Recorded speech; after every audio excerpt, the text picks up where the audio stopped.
Hello, my spider friends. We are here in the shed this evening in what is the third named storm to hit England this week, or the last 7 days. We've had Dudley, we've had Eunice, now we're on to Franklin.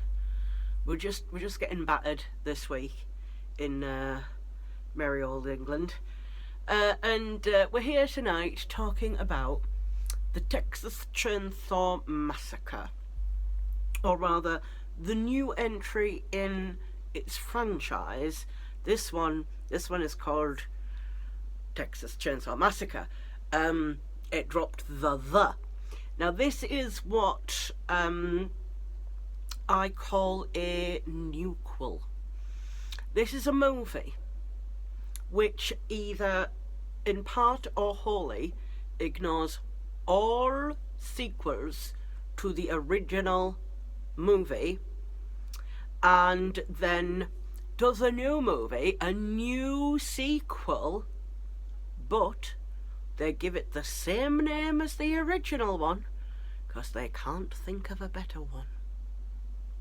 So Texas Chainsaw Massacre is a Newquel of the Texas Chainsaw Massacre 1970 2022. It's been 49 years. Actually, no, it was 73, wasn't it? Yeah.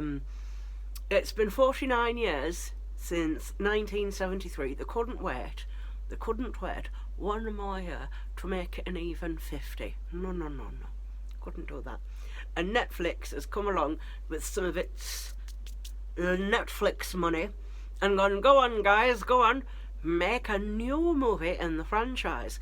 We kind of want it to be like the original movie, so we're going to give it the same name as the original movie, but also we kind of want to dine out on the nostalgia, so we're going to give it the same name as the original movie and just make everyone's movie collections very confusing, and this is not the first Newquel to come around. Oh no.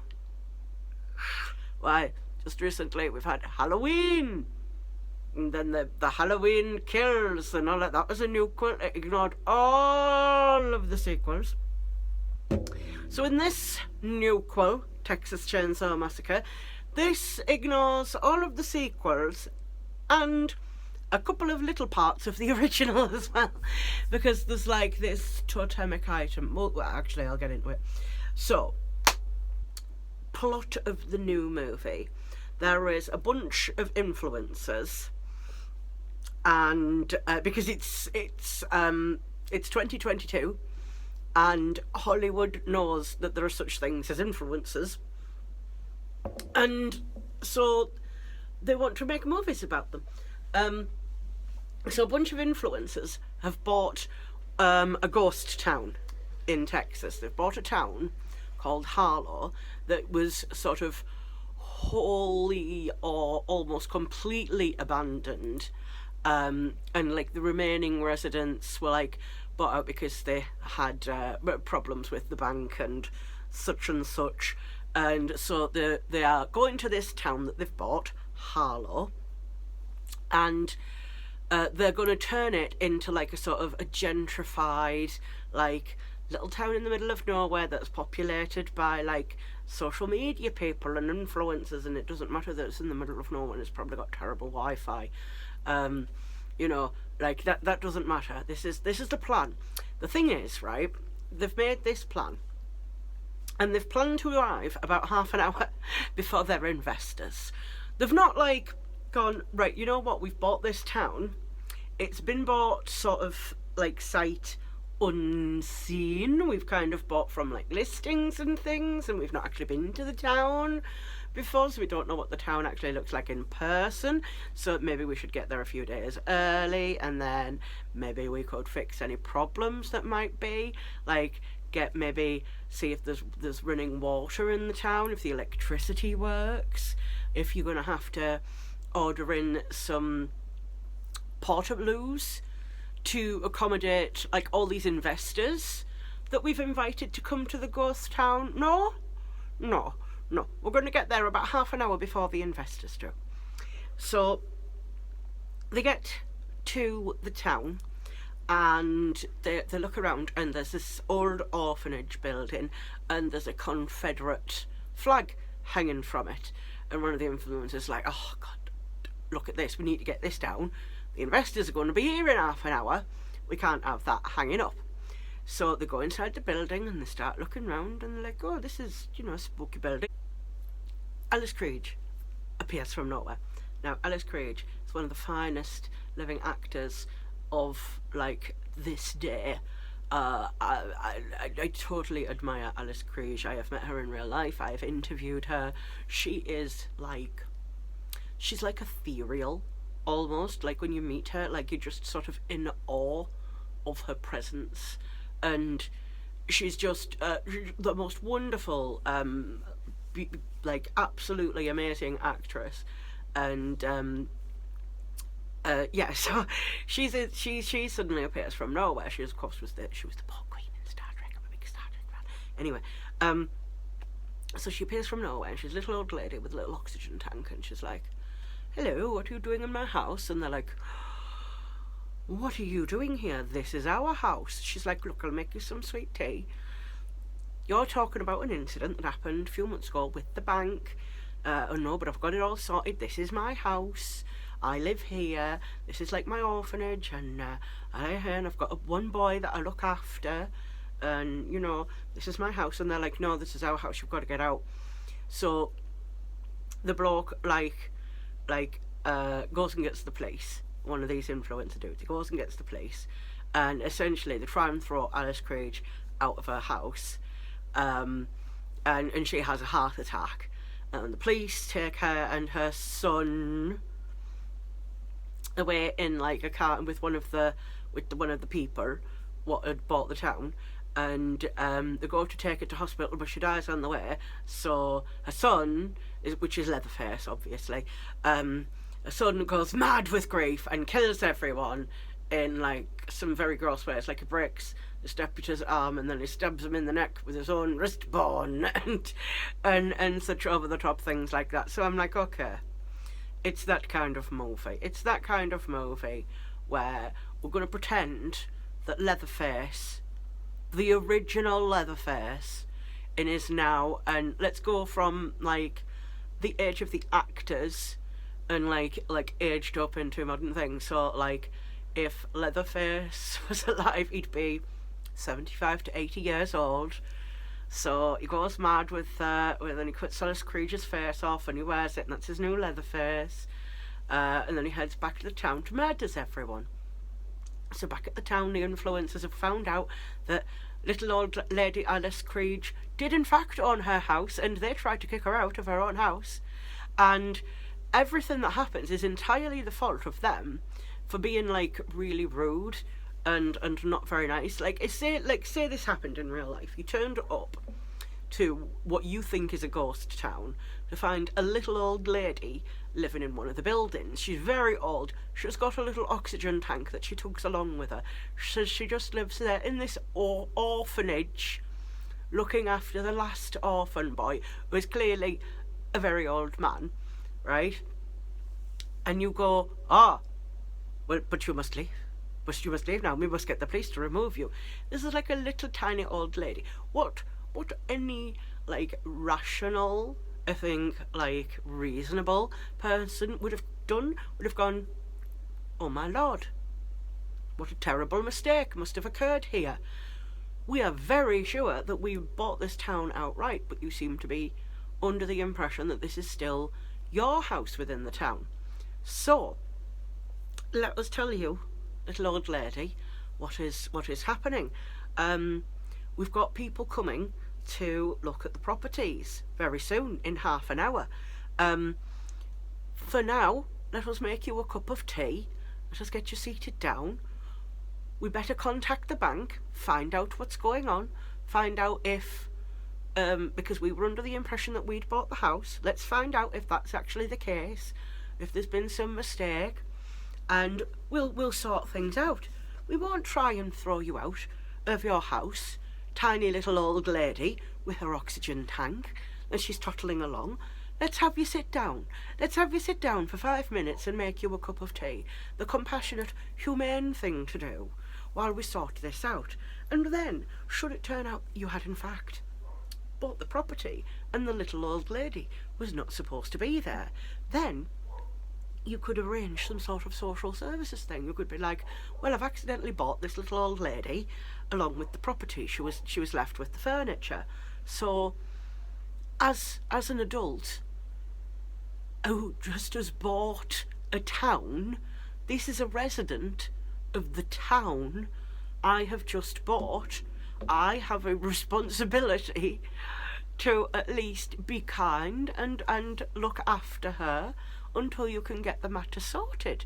I'm not saying take her on for the rest of your life. I'm saying leave her in her little house on her own, and I'm so sure she'll be fine for a few hours, and you'll just have to explain to your friends that there's been some sort of cock-up. But no, they just decide that they're going to be rude and try and throw a little old lady out of her house. So really, I mean, you kind of like, well, at this point they kind of deserve it, and so, okay, we're rooting for Leatherface now. Oh, right, okay, I see what kind of Texas Chainsaw movie this is. So, you know, he comes along and he starts doing the murders, and then we see that the girl from the original movie, no, it's not the original actress because she's dead, but the girl from the original movie, Sally, has been hunting Leatherface for 50 years. Apparently, in 50 years, she's never managed to find him. So she's around. It's not the original actress because the original actress is dead. So she's around. She is again like sort of maybe meant to be 70 to 75 years old, and is like acting like Linda Hamilton in Terminator 2.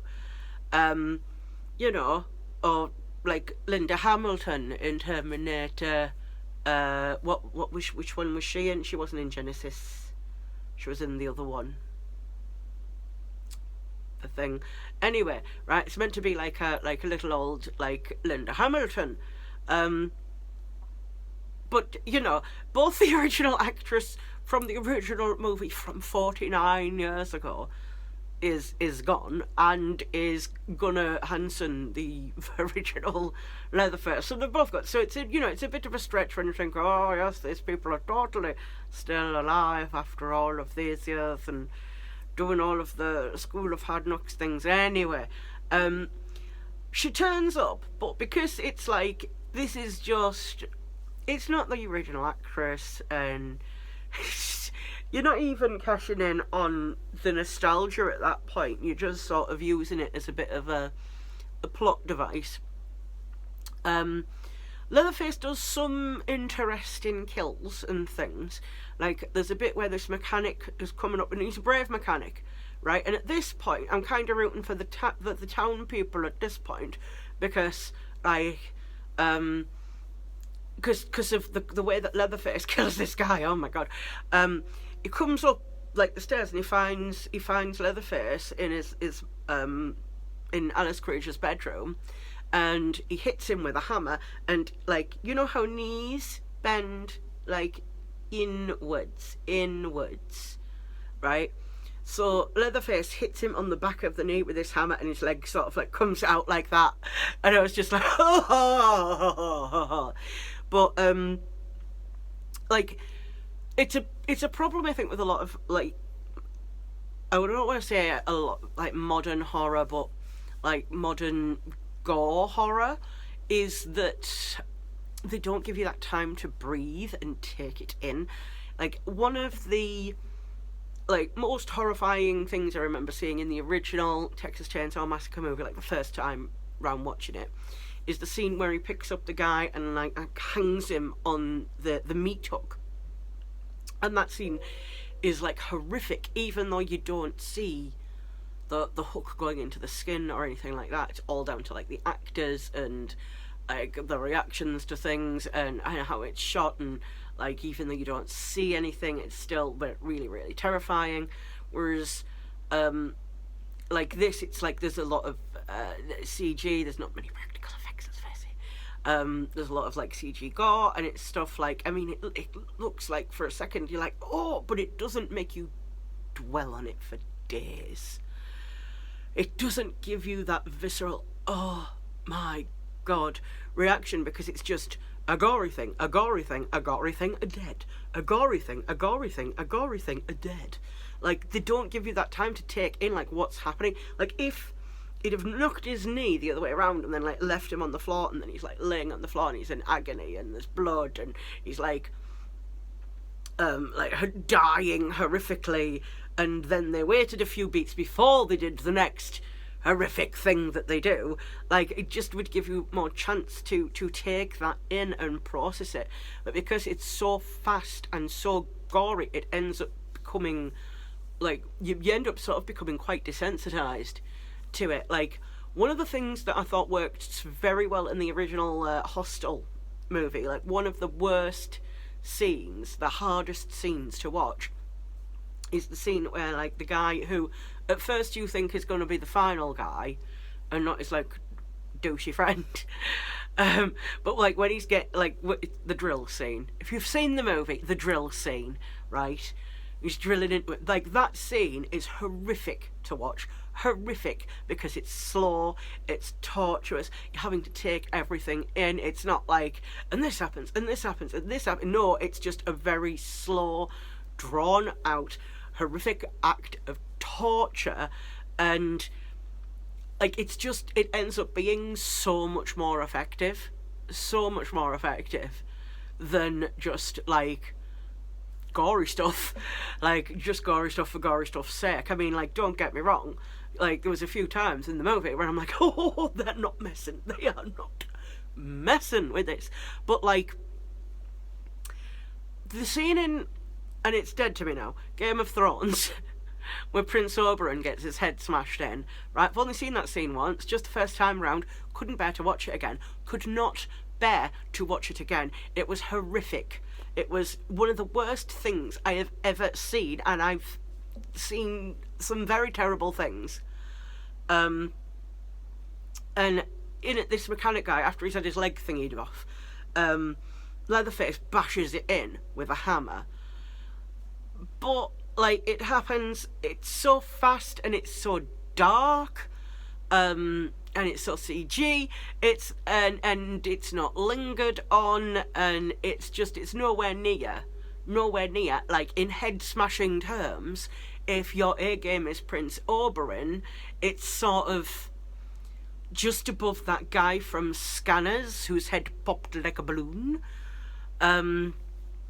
It's just above sort of that effects wise, because it's sort of, it's CG and it's obvious CG, and it's like they've not even bothered with a dummy, like, or a practical effect, or if they have, they've managed to disguise it very well with the CG.